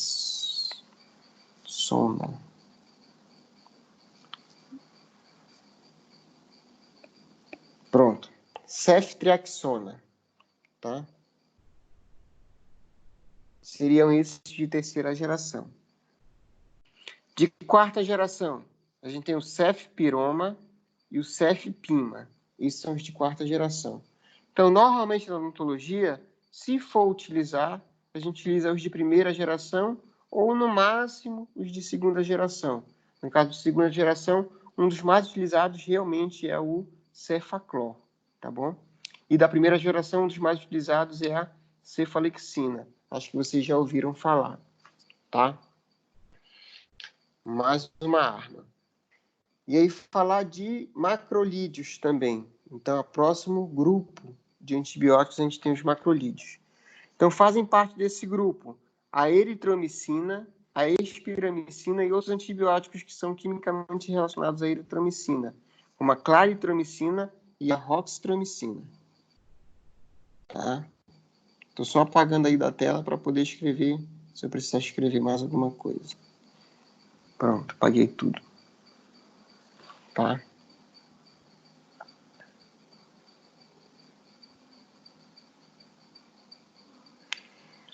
Os Os efeitos adversos, normalmente, tá bom? A ação, primeiramente a ação. Então, normalmente são bacteriostáticos, esses medicamentos, tá bom? E possuem um espectro de ação similar ao das penicilinas. Daí os efeitos adversos, né? Também apresentam baixa toxicidade, pois as bactérias possuem ribossomos 70S com subunidade 30S, 50S, que a gente já falou, enquanto as células dos mamíferos possuem ribossomos 80S com subunidades 40S e 60S. Tá bom? Daí tem uma ocorrência que é a icterícia colestática, que seria um sinal de toxicidade hepática, que pode se manifestar durante o tratamento com a eritromicina, especialmente quando ela foi empregada na forma de estolato. Então, tem duas formas de se empregar a eritromicina. Tem o estolato de eritromicina e tem o estearato de eritromicina. Normalmente, a gente opta por prescrever o estearato de eritromicina, porque esse estolato de eritromicina ele pode produzir essa icterícia colestática, que seria essa produção dessas manchas na pele. Okay? E tanto a eritromicina quanto a claritromicina são potentes inibidores irreversíveis de algumas enzimas do sistema microsomal hepático. Isso significa que a utilização desses antibióticos em conjunto com outros fármacos que utilizam do mesmo sistema pode causar exacerbação do efeito desses medicamentos. Tá bom? Então, entre essas substâncias, o que pode ter? Então, a gente tem que ficar de olho se o paciente toma o quê? Se o paciente tem hipertensão arterial e se ele toma algum bloqueador do canal de cálcio, ok? Ah, mas eu não sou cardiologista, como é que eu vou saber disso daí? Ora, no momento da anamnese do paciente, você vai perguntar se ele está fazendo uso de algum medicamento para qualquer situação, para qualquer coisa. E aí ele vai relatar. Ah, eu sou hipertenso arterial. Ele vai falar o nome da medicação e a gente tem por obrigação ir atrás da bula desse medicamento. E aí lá na bula do medicamento, todo medicamento vai estar lá. Qual que é a ação desse medicamento? Assim como eu estou falando que os antibióticos têm a ação esperada, tem esse espectro de ação, os outros medicamentos também vai falar também, a bula do medicamento vai falar qual que é a ação desse medicamento. E quando a gente pegar o medicamento desse paciente, vai estar lá escrito, bloqueadores faz ação por bloquear os canais de cálcio. Opa, a gente já sabe que a gente não vai prescrever esse tipo de medicamento. A gente não vai prescrever a eritromicina nem claritromicina para esse paciente. Ok? Então, tomem cuidado para prescrever esse tipo de medicação para esses pacientes que têm hipertensão arterial, tá? Os pacientes que têm insuficiência cardíaca congestiva, o que é isso? O coração ele não consegue bombear adequadamente o sangue para o resto do corpo. Isso seria uma insuficiência cardíaca congestiva. Ainda fica um pouco de sangue preso lá nas cápsulas, lá nos compartimentos lá do coração, tá? Então, paciente que tem insuficiência cardíaca congestiva, que faz uso do medicamento do grupo dos digitálicos, não se pode passar eritromicina e claritromicina. Paciente que toma anticonvulsivantes também, principalmente a carbamazepina, ok? E para os pacientes que fazem uso, que tem hipercolesterolemia, ok? Tem o colesterol alterado, ok? Então, paciente que toma estatina para prevenir, ok? Para fazer tratamento desse colesterol alterado, também não pode, ok? O que mais? Os opioides, os inibidores de protease usados no tratamento da AIDS também, ok? Então, esses antimicrobianos são retrovirais, digamos assim, são específicos, como indinavir e neofinavir também, ok? Não se pode misturar, então, os opioides, nem esses inibidores de proteases utilizados por esses pacientes soropositivos também. Outra interação medicamentosa, a varfarina. O que é a varfarina? Ela é um anticoagulante, então quem faz uso de varfarina sódica não pode também fazer uso desses medicamentos, a eritromicina, tá bom? Quem faz uso também do benzodiazepínico, do ansiolítico midazolam, tá? Então, quem faz uso do midazolam também não vai poder fazer uso da eritromicina e da claritromicina, tá bom? E aparentemente nenhuma interação de significância clínica pode ocorrer entre esses fármacos e a azitromicina. ok? E aí o próximo que a gente vai discutir agora, falar um pouquinho, é a clindamicina, o grupo da clindamicina, ok? Então, faz parte da família das lincosaminas derivadas da lincosamina, que é um antibiótico específico realmente, ok? A clindamicina é muito bem absorvida por via oral e atravessa facilmente as barreiras teciduais, apresentando propriedade de penetrar no interior dos macrófagos e leucócitos polimorfonucleares, o que explica sua alta concentração em abscessos, ou seja, os macrófagos que estão presentes no nosso corpo e os leucócitos polimorfonucleares, eles servem como veículos realmente para esse medicamento. Então, por isso que ele atinge altas concentrações no local específico da infecção, tá? Então, essa é uma vantagem para esse tipo de antibiótico. Então, ele é bacteriostático, esse antibiótico, tá? E seu espectro de ação é semelhante ao das penicilinas também, com uma diferença que esses antibióticos eles são muito bons contra os estafilococcus aureus também, e outras bactérias que são produtoras de penicilinases também. Além disso, eles vão atuar muito fortemente contra bacilos anaeróbios gram-negativos, como Fusobacterium nucleatum. Okay? Das reações adversas, o que a gente pode ter como reação adversa? Mais frequentemente é a diarreia, tá bom? Por quê? Novamente pode produzir, pode mexer com os micro-organismos que estão presentes naturalmente no trato gastrointestinal, no intestino, tá bom? Vamos ver o que mais. E aí produzir a colite pseudomembranosa também, ok? Partindo agora para a tetraciclina, ok? E aí tem um forte interesse para a clínica odontológica e normalmente os expoentes da tetraciclina, além da tetraciclina especificamente, a gente tem a doxiciclina e a minoxiclina, que possuem uma ótima absorção por via oral. O espectro de ação é mais amplo do que o das penicilinas e dos macrolídeos e agem infecções, são muito bons contra essas infecções do Actinomyces, Actinobacillus, Fusobacterium, o Clostridium, o Propionibacterium, o Eubacterium e o Pectococcus também. E, além disso, são bacteriostáticas. Novamente, reações adversas mais comuns. Novamente, as reações do distúrbio gastrointestinal. E aí pode incluir a anorexia, a náusea, o vômito, a diarreia, as ulcerações na boca e irritação na região perianal também, ok? Devido ao amplo espectro, podem provocar superinfecções por bactérias, fungos e leveduras também.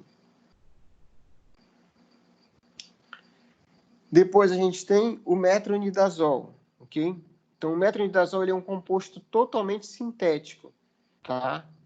Então, ele foi feito pela primeira vez lá na Europa, em 1959, indicado inicialmente no tratamento das vaginites, devidos ao triconomas vaginais, e alguns anos depois na terapia de outras infecções parasitárias, como a amebíase e a giardíase.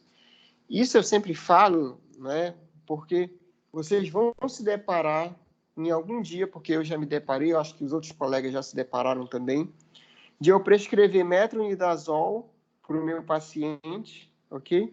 E aí chegar lá na farmácia, alguma pessoa que atendeu esse paciente dizer, não, esse medicamento aqui não é para abscesso na boca, não. Esse medicamento aqui é para algum problema de corrimento vaginal, por exemplo, ok? E aí, às vezes, a pessoa volta pé da vida comigo dizendo que eu errei a medicação. Mas não, é falta de informação dessa pessoa que estava lá no balcão da farmácia, tá? Entendam isso daí também, que vai acontecer com vocês isso um dia, ok?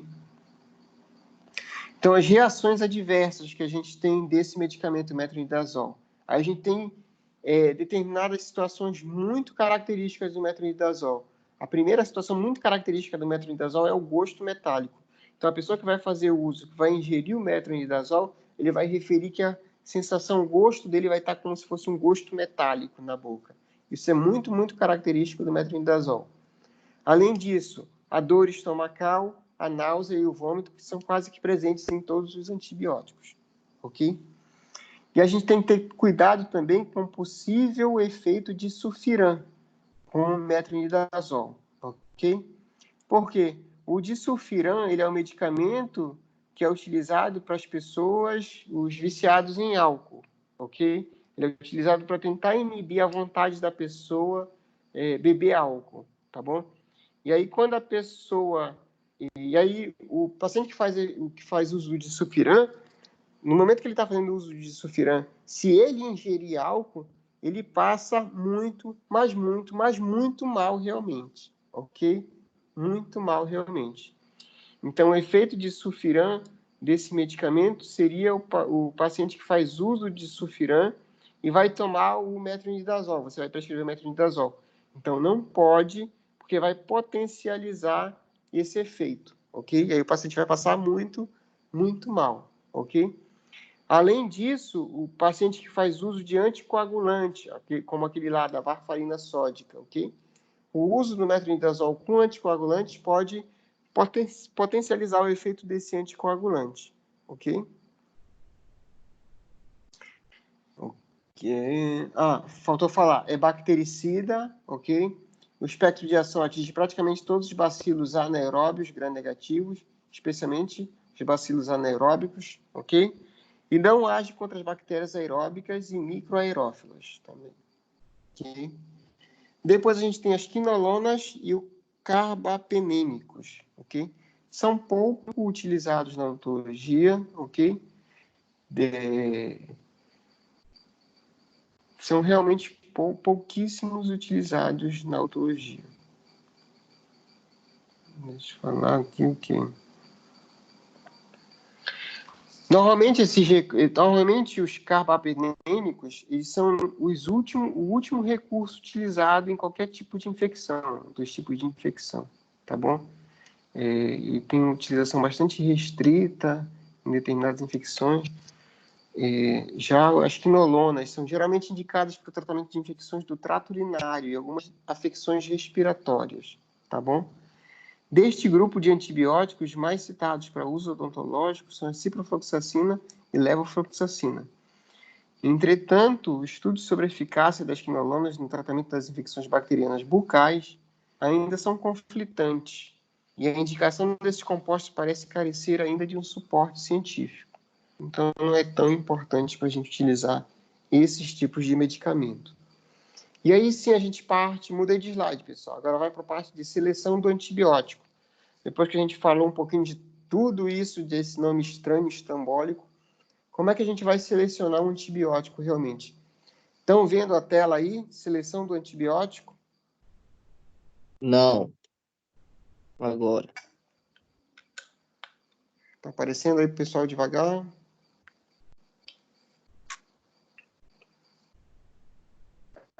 Estão vendo a tela aí, pessoal? Sim. Então tá. Então, em relação à seleção desses antibióticos, tá bom? Então, normalmente as infecções bucais agudas, elas têm uma evolução muito rápida e elas são relativamente curtas, ok? Elas duram ali 2, 7, no máximo 10 dias, ok? E aí a gente tem que ter em mente que o tratamento para as infecções bucais, ela é a remoção do fator causador, ok? Esse é o tratamento principal das infecções, a remoção do fator causador. O antibiótico ele vai entrar como um coadjuvante para esse tratamento dessas infecções, ok? Então, o paciente que está com abscesso por conta de um determinado elemento dentário, a solução, o tratamento primordial para essa infecção é o quê? Remover o elemento dentário ou fazer o tratamento de canal para esse dente, para esse indivíduo, ok? E esse é o principal tratamento.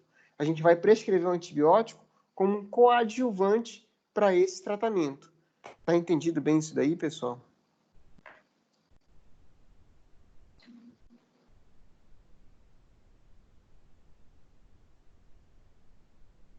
Oi, pessoal, tá entendido isso daí, esse conceito que é bastante importante? Alô, alô? Sim, professor. Sim, professor. Eita, caiu uma panela aí, parece. Vamos lá. Então, outra analogia que a gente poderia fazer, por exemplo, a doença periodontal. a gente vai eliminar a doença periodontal somente prescrevendo antibiótico? Não vai eliminar a doença periodontal somente prescrevendo antibiótico. O que a gente tem que fazer é mecanicamente remover o fator causal lá. E aí, coadjuvante, a gente vai passar o quê? O antibiótico para esse paciente. E o antibiótico ele vai servir por quê como coadjuvante? Porque o próprio organismo vai se curar daquela infecção. Da feita que a gente... E vocês observaram que a maioria dos antibióticos que eu falei aí, eles são o quê? Bacteriostáticos, quando a gente usa nas determinadas concentrações. Eles são bacteriostáticos. Então, o que ele vai fazer? Ele vai apenas conter o crescimento daqueles micro-organismos e vai dar oportunidade para que esse próprio paciente, para que esse sistema imune desse paciente se cure normalmente, ok? É isso que vai acontecer. Então, a gente tem que ter na cabeça o quê? Que só o antibiótico ele não vai resolver. A gente tem que agir em cima do fator causal realmente, tá bom? A gente vai ter que fazer a descontaminação, vai ter que tirar o dente, vai ter que abrir o dente para fazer isso daí, vai ter que fazer alguma coisa daí, ok? E aí, pensando nisso, a seleção do antibiótico. Então, as penicilinas são a primeira escolha para qualquer tipo de tratamento dessas infecções bucais, ok? A penicilina. Normalmente isso daí recai sobre a amoxicilina, tá? Normalmente isso recai sobre a amoxicilina. Eu mudei o quadro aí, mudei a slide aí, tá aparecendo um quadro, tá bom? Antibióticos comumente empregados por via oral em adultos no tratamento das infecções. Ainda não apareceu aqui. Não? Apareceu agora? Apareceu. Ok. Tá? Então, quando a gente vai falar de antibiótico, para essa seleção de antibiótico, as penicilinas seriam a primeira escolha. Então, por isso que elas estão aqui no topo, ok? Então, a penicilina V, a ampicilina, a amoxicilina seriam a primeira escolha que a gente tem, ok? Seria a nossa primeira escolha. E aí, logo do lado, ó, a gente tem essa dose de manutenção, não é? Normalmente, a amoxicilina, penicilina, ampicilina e amoxicilina, 500 miligramas. E a gente encontra a amoxicilina de 875 miligramas também, que é melhor ainda de ser prescrita, né? Porque o intervalo de dose delas fica bem melhor para o paciente tomar, olha, de 12 em 12 horas, tá? Então, ó, 875 miligramas de amoxicilina, o paciente vai tomar de 12 em 12 horas, ou seja, 2 vezes ao dia. É mais fácil do paciente não esquecer de tomar, ok? E aí a gente tem essas primeiras escolhas aqui. Normalmente a primeira escolha mais comum ainda é a amoxicilina, tá bom? E aí a gente tem como um coadjuvante também, que a gente pode colocar o metronidazol. Por quê? A gente tem a amoxicilina, que é de amplo espectro, ok? Mas a gente tem o metronidazol como agente específico para as bactérias anaeróbias, né? Para os bacilos anaeróbios gram-negativos. Então, a gente pode fazer a associação desses dois medicamentos, a amoxicilina e o metronidazol. Aí, o metronidazol a gente tem 250 miligramas e de 400 miligramas. E aí, normalmente, os 400 miligramas é bem mais interessante, né? Porque são 2 tomadas ao dia, de 12 em 12 horas, ok? E aí, depois a gente tem o quê? Se a terapia não estiver dando efeito, a gente tem que suspeitar de produtores de beta-lactamase. Então, a gente pode associar, comprar de forma genérica, amoxicilina e clavulonato de potássio, ok? E aí, a associação de 500 miligramas de amoxicilina, 125 miligramas de clavulonato de potássio. E a tomada de 8 em 8 horas, ok? E se o paciente for alérgico, aí o que a gente pode ter de substituição? A gente pode ter a cefalexina, eritromicina, claritromicina, azitromicina e clindamicina. Tá? A gente teria isso daí nessa seleção dos antibióticos. E aí, do lado, a gente teria a dose de manutenção, ok? E o intervalo em que esses medicamentos são tomados. Aqui a gente vê bastante prescrevendo, né, a azitromicina. Mas por quê? Olha, de 24 em 24 horas o intervalo de dose da azitromicina, tá? E, normalmente, quando o paciente é alérgico à amoxicilina, a gente, normalmente, hoje em dia, tem utilizado a clindamicina como segunda escolha. Tá? Em relação ao tempo de tratamento, né? O correto em relação ao tempo de tratamento dos antibióticos seria você suspender o antibiótico no momento em que você viu que o paciente teve uma melhora. Okay? Porque esse paciente não pode ficar tomando para sempre o antibiótico. Só que a gente sabe que na nossa clínica diária a gente não pode ficar vendo o paciente todo dia, nem o paciente quer ir todo dia ao consultório. Então, por isso que aquela informação que eu falei lá no começo, a gente sabe que as infecções odontológicas, elas vão ter, normalmente são agudas e vão ter um período de duração de quê? De 2 a 7, 10 dias. Então, normalmente se convencionou prescrever durante esse período, né? Normalmente o período mais prescrito é os 7 dias, fica no meio. Tem colega que prescreve durante 5 dias, tem colega que prescreve durante 7 dias, mas tendo em mente que o correto seria prescrever enquanto durarem os sinais e sintomas desse paciente, ok? A gente poderia ver ele. É aceitável que o paciente volte para ser visto de uma em uma semana. Então, por isso que normalmente o mais prescrito é de 7 dias a duração desse tratamento desse antibiótico. Porque é o tempo de duração de uma semana que o paciente pode voltar ao consultório e você reavaliar se vai continuar ou não. Se vai mudar a estratégia, se está faltando você fazer alguma coisa ou não para esse paciente. Tá entendido isso daí, pessoal?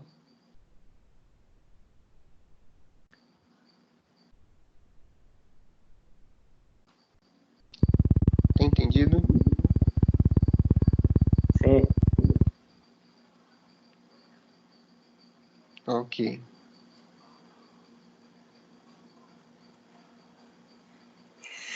E aí falar dos antibióticos e algumas situações específicas também, tá? Então, a gente tem o uso de antibióticos durante a gravidez. Então, o que a gente tem que ter em mente? Então, falando da gravidez e os antibióticos, as penicilinas, as cefalosporinas, o estearato de eritromicina, aí a gente já falou especificamente do estearato de eritromicina, a azitromicina e a clindamicina são antibióticos considerados seguros para uso clínico em pacientes grávidas. E aí a gente vai falar da tetraciclina. Peraí, pessoal, deu vontade de espirrar, desculpa. Então, as tetraciclinas e o estolato de eritromicina são contraindicados em qualquer período da gestação, enquanto o metronidazol deve ser evitado apenas nesse primeiro trimestre da gestação. Então, essas seriam as considerações do uso dos antibióticos para a gravidez, ok? Em relação à idade, né? As dosagens em crianças são similares às dos adultos. Devem ser ajustadas de acordo com o peso corporal desse paciente. Normalmente a gente vê lá na bula do medicamento, vem dizendo lá como que você deve fazer esse cálculo, ok? Já os pacientes idosos podem apresentar diversas alterações funcionais degenerativas que são comuns da idade, ok? E aí vão requerer normalmente uma redução nessas doses, ou pode ser um aumento no intervalo desses antibióticos, ok? Por conta do quê? Por conta da função renal. Normalmente os antibióticos eles são excretados pelos rins, pela urina, ok? E se o paciente tiver comprometido a função renal, a gente tem que, antes de passar o antibiótico desse paciente, se possível, fazer comunicação com o médico desse paciente, avisar que a gente pretende passar determinado antibiótico durante quanto tempo e pedir o auxílio dele, se a gente tem que reajustar essa dose ou aumentar o intervalo entre as doses também. Tá? E aí depois a gente tem as disfunções hepáticas, né, que interferem no metabolismo desse antibiótico. Normalmente os antibióticos que são tomados por via oral, eles vão passar pelo fígado, ok? Para poder cair na corrente sanguínea, tá? Então, na presença de doença hepática, as doses de metronidazol e de eritromicina devem ser diminuídas, porque provocam esse agravo no fígado. Se ele já tiver com uma disfunção, vai piorar, tá? E aí, falando especificamente das disfunções renais, né, que podem limitar a excreção desse antibiótico, que obriga, às vezes, a redução das doses ou o aumento de intervalo entre as mesmas. Então, a gente tem a penicilina, clindamicina e metronidazol, podem ser usados com precaução, tá? As cefalosporinas só devem ser empregadas após troca de informação com o nefrologista. E as tetraciclinas estão contraindicadas na presença de doença renal, ok?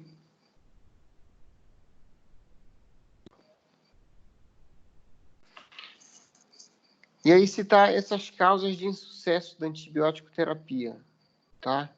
Então, o que pode causar o insucesso dessa antibiótico terapia, tá? Então, primeiro vem a escolha inapropriada do fármaco. Então, o micro-organismo, a bactéria, ela não é suscetível àquele fármaco que a gente escolheu, por algum motivo. Aí a gente já tem que pensar nisso daí e trocar a medicação. Ou então, falha no cálculo da dosagem também. E aí, se a gente tem essa falha nesse cálculo da dosagem, ou se o paciente toma de maneira inadequada, que essa pode ser uma das possíveis falhas, a gente não atinge aquela concentração inibitória mínima, ok? A gente pode ter também um antagonismo entre os antibióticos, ou seja, os dois antibióticos trabalham de forma contrária. Seria o quê? Quando se associa um antibiótico bactericida ao antibiótico bacteriostático, ok? Então, a gente não pode associar esses dois tipos de antibiótico, um que seja bactericida nem um que seja bacteriostático. Por quê? O bacteriostático, ele pode impedir a ação do bactericida, porque um, normalmente, pode depender do outro do momento em que a bactéria está se reproduzindo, na hora que ela está fazendo aquela fissão binária. E se ela não estiver fazendo aquela fissão binária, o antibiótico não vai ter como agir. E aí vai provocar o antagonismo de um antibiótico sobre o outro. Ok?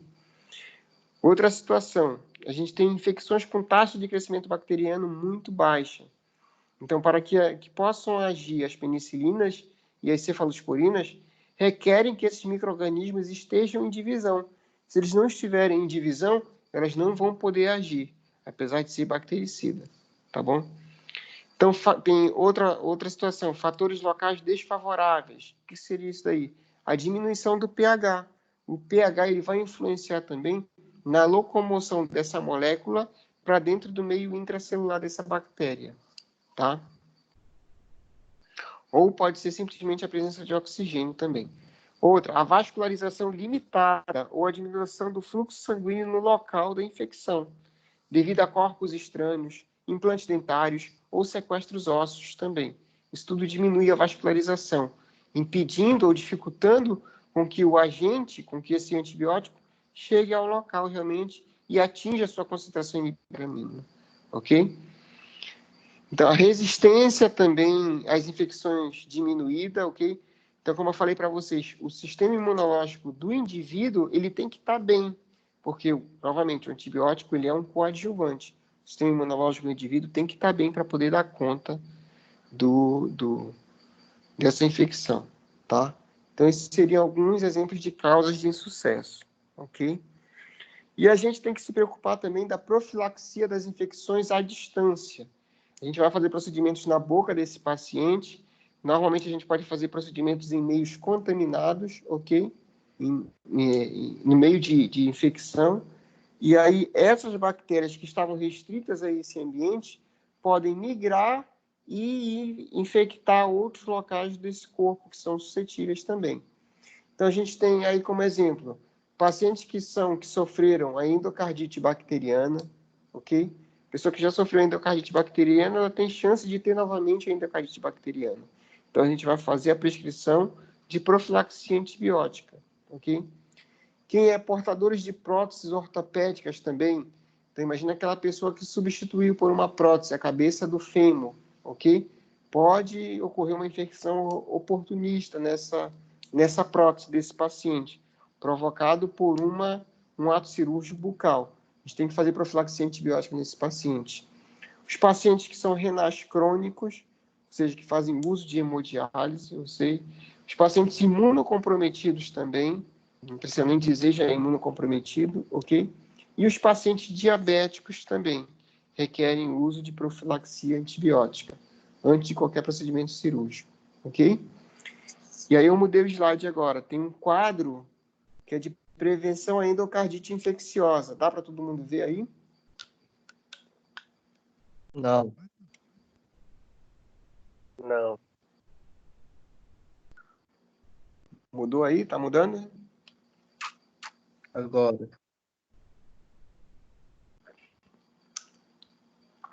Ok. Então, esse regime aí está falando endocardite infecciosa, mas seria um regime padrão para todos esses casos aí, se a gente vier encontrar na clínica, ok? Então, o que está mostrando aí nesse quadro? O regime padrão, tá? Regime padrão para via oral, o que a gente vai utilizar? A gente vai utilizar uma dose maciça de amoxicilina. Então, seria amoxicilina 2 gramas, ok? 1 hora, 30 minutos, 60 minutos antes do procedimento, tá bom? Então, essa seria a minha primeira opção, amoxicilina, ok? Segunda opção, aí a gente tem a segunda opção para os alérgicos à penicilina. Aí a gente tem, que normalmente é utilizado hoje em dia, é a clindamicina. Aí vai prescrever clindamicina 600 miligramas, de 30 a 60 minutos antes do procedimento, ok? Mas aí pode ter o incapaz de fazer uso de medicação por via oral. Aí a gente tem a ampicilina, que pode ser injetável, e a cefazolina, que pode ser injetável também. A gente tem 2 gramas de ampicilina intramuscular ou 1 grama intramuscular da cefazolina, que é uma cefalexina, né? Bom, aí tem os alérgicos a penicilinas que são incapazes de fazer uso da medicação por via oral. Aí o que tem? Novamente injetável, a clindamicina, ok? Que seria normalmente a mais utilizada hoje em dia de escolha. Clindamicina 600 miligramas intramuscular ou endovenosa, ok? E a cefazolina também, que seria 1 grama intramuscular ou endovenosa. Então, essas seriam as opções que a gente tem para fazer a prevenção de situações de infecções à distância, naqueles casos lá que a gente citou. Diabetes, os pacientes imunocomprometidos, imunossuprimidos também, ok? Paciente que já teve endocardite infecciosa, paciente que faz uso de alguma prótese. Então, seria essa situação, esse quadro aí, que a gente tem que gravar isso daí no bolso, tá bom? Ou no celular também, que é mais fácil hoje em dia, né? E aí a gente tem bem do lado a dose para criança também, tá? Aí seria para calcular a dose para criança em relação ao peso corpóreo da criança. Tá entendido, pessoal? Sim, professor.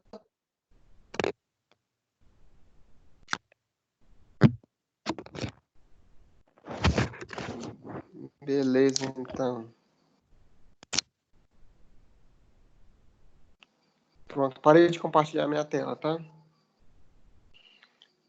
Bom, era isso. Assim, é muita coisinha, muita situação, muito nomezinho estranho, talvez, para vocês, entendeu? Mas vocês vão se adaptando com isso, de tanto ouvir. Peguem o hábito agora de começar a baixar mesmo na internet a bula dos medicamentos. A gente viu lá aquela sequência que eu falei. A primeira escolha, amoxicilina. A segunda escolha, clindamicina.